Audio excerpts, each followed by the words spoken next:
The member for Shellharbour. Thank you, Speaker. I rise to raise a couple of issues of importance in my electorate this afternoon. The first is to place on the record in this place my community's total opposition to the State Government's proposal to the force of the amalgamations of Shellharbour and Wollongong City Councils.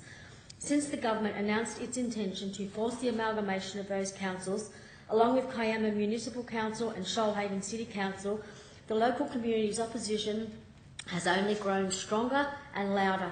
Hundreds of local residents have spoken at public hearings and a number of local rallies expressing their total opposition. Opinion polls conducted by the reputable Iris based in the Illawarra has surveyed local residents, and the numbers are in, Speaker. 75% of Shellharbour LGA residents are opposed to a forced amalgamation with Wollongong LGA. 56% of Wollongong residents are opposed to an amalgamation with Shellharbour LGA. In Kiama, a massive 92% are opposed to amalgamation with the Shoalhaven LGA. Hundreds of local residents across the region are lodging submissions with the Boundaries Review Commission ahead of the deadline of the 28th of February. I've personally made a 6-page submission to the delegate expressing my concerns and total opposition to the government's plans. And I voted in this place earlier this week to accord priority to a motion by the member for Heffron to debate the government's plans. Unlike others in this place, and in particular the member for Kiama, I don't say one thing in the electorate and then do another thing in here. My views are entirely consistent, as is my vote. I don't say what will get me a clap while grandstanding at public rallies and then come into here and vote against a motion to debate council amalgamations. The member for Kiama never quite seems to be able to follow his mouth with his feet.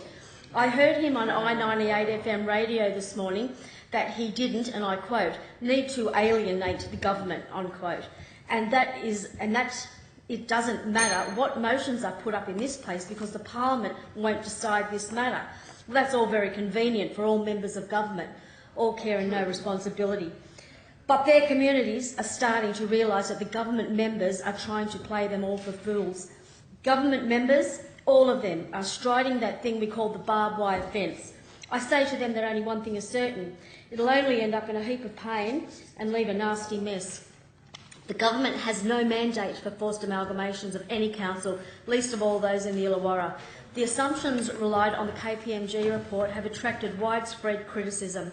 The only highlight to the deep uncertainty and highly questionable assertions put forward in the government's plans.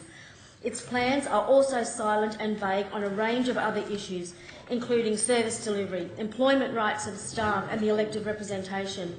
I have urged in my submission that the delegate recommend to the Minister for Local Government that the government's forced amalgamation proposal for the Illawarra councils should not proceed and should be withdrawn. I also wish to touch very briefly, Speaker, on the Dapto TAFE campus, which is an issue I've raised in this place before. This week, the government finally confirmed that Dapto TAFE campus has been saved from its secret sell-off hit list.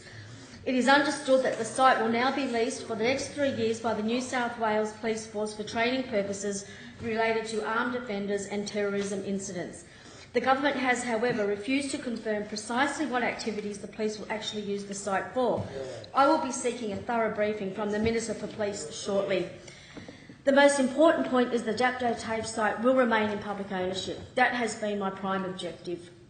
I do note that the Minister for Skills took to a Twitter earlier today to indicate that I had, according to him, talked Dapto down.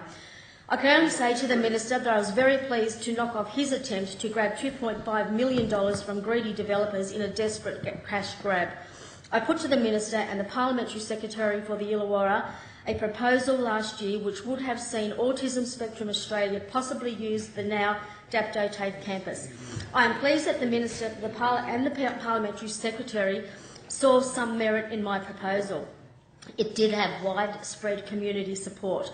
On the Illawarra Mercury's Facebook page on the 22nd of January, nearly 700 people liked the article, which explained the proposal. It attracted nearly 100 comments, all of those very supportive. Aspect is a great educational service for children with autism.